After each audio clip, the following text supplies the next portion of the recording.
Is there a single mainstream media reporter that covers progressives and covers them accurately? It turns out there is. It's Hanna Trudo. She's a senior political correspondent at The Hill, and she joins us now. Hanna, welcome. Thank you. All right. So Hanna, you recently wrote Progressives Eye New Strategies in the Case of 2024 Opening. Okay, before we even get to progressives, real quick, what's the latest buzz in Washington? Biden gonna run or not run, given the current, what I would say, sorry state of the Democratic Party?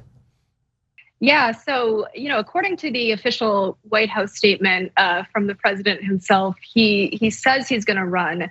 Again, do we believe him? I don't know at this point. I think Biden has a lot at stake right now with these poor approval ratings that are no secret to anybody, with the midterms looking to be a loss for both probably the House and Senate. There's chatter obviously starting, and it has been going on for the past couple of weeks and months, about what a 2024 would look like if A, Biden decides not to run, or B, increasingly I think unlikely, but if a progressive decides to primary him from the left. So that's where things stand. Right now the chatter is just, I think, essentially is chatter, is just gossip or people talking, expressing their frustration in private. But I would expect a lot of that to spill over into the public in the near future because there hasn't been much accomplished, and folks on the left are getting angry. Yeah. So you wrote about Bernie Sanders and Elizabeth Warren being possibilities, among others. Former campaign manager of Bernie Sanders, Faz Shakir, wrote a memo, and that got people talking. Elizabeth Warren did an op-ed.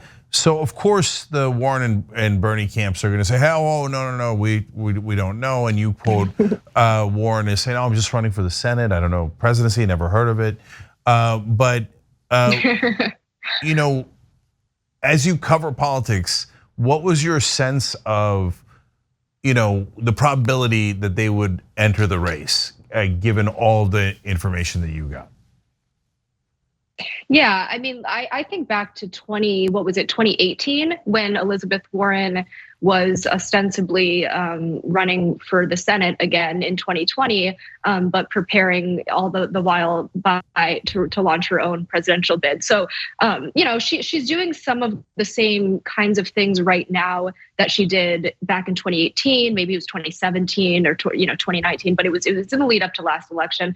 And those kinds of moves are subtle. Her camp in particular, as opposed to Sanders' world, they do things sort of by the books, a little bit more behind the scenes. They play ball with the party apparatus as such, the DNC and the White House.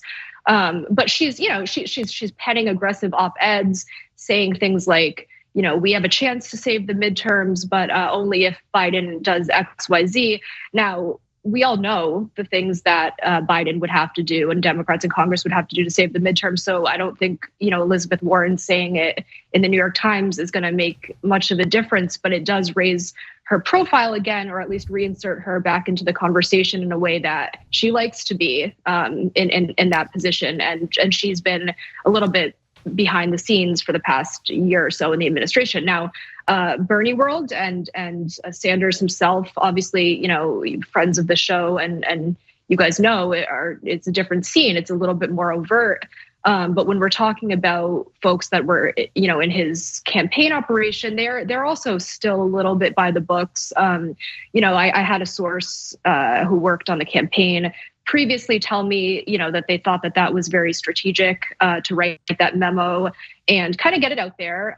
The official Sanders spokesperson essentially said, this wasn't supposed to be out to the press, but you can kind of read between the lines. The people who have run two prominent progressive campaigns, national presidential campaigns, are savvy enough to know that kind of a memo is going to get out there.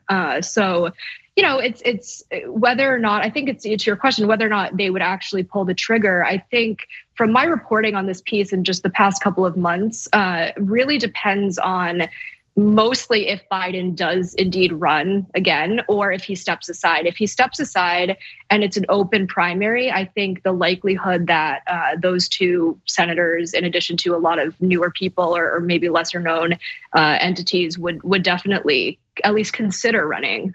They're sure they're both older. So is Biden. So is Trump. So I think the age factor is a little bit of a non-starter. Or a little bit of a straw man argument, although folks will make it. But yeah, I think that's where things stand. So it sounds like they're asking for permission. Like if Biden runs, it doesn't sound like they're going to primary him. Warren is basically, as you said, Democratic Party apparatus, and of course they're not going to let her primary Biden. And Bernie thinks that Biden is his best friend, so there's like no way that he would do that. It appears so. This is all in case Biden doesn't run, and you've got the disasters of Kamala Harris and Pete Buttigieg, and so then we're right back into 2020 and the same cast of characters. So Hanna, that brings us to a critical issue. Usually the progressive leadership in Congress, such as it is barely anyone, right? For a long time it was just Bernie, and now there's the squad and there's others. But normally we all agree, right? But now we have a situation where we don't. The base thinks that progressive legislators should challenge their corporate Democratic colleagues who have killed all of our bills. Do you have any? It looks like from the outside that the legislators have not gotten that memo at all. That they think, no. If we just ask one more time, pretty please, from corporate Democrats, they might actually get it done. But again, you talk to them. Do they have a sense of how livid their own base is with their inaction? That's a really good question. No, I don't think so. One thing that's particularly interesting to me in this progressive caucus, the Congressional Progressive Caucus as it stands now, that we haven't, like you mentioned, haven't really seen in the past. It's grown, but not in a way that is overtly progressive, in my view, and in the view of many people that are in the activist community. I think they view it as another sort of wing of this current administration, and we saw that from the very earliest days of Biden taking office. You saw prominent lawmakers in the Progressive Caucus, all the way from Pramila Jayapal, the head of the caucus, to Mark Pocan, to Ro Khanna in California, really emphasize how eager and willing they were to work with the administration in a way that I think, initially I think folks on the left were willing to kind of play along in the beginning stage, maybe the first 6 months or so of the administration. There was a little more optimism that they could kind of move the ball forward.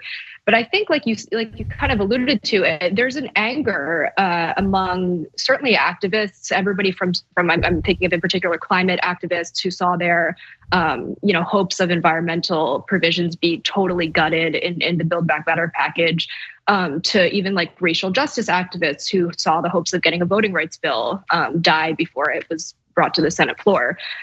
So there's that anger, I think, that is felt on the ground level that I don't think is permeating the caucus. And that's more of a question of, what are the motivations or the sort of tactical thought process behind the leadership of the CPC? And as it's ballooned out to, 100-member caucus, does there need to be some sort of litmus test? The party obviously likes to impose those on itself, but to kind of rein in some lawmakers who are, not necessarily aligning with their base, their progressive base, and like like you said, aligning or willing to kind of appease the corporate folks more than I think a lot of people on the left would like. So that's the question right now for the caucus.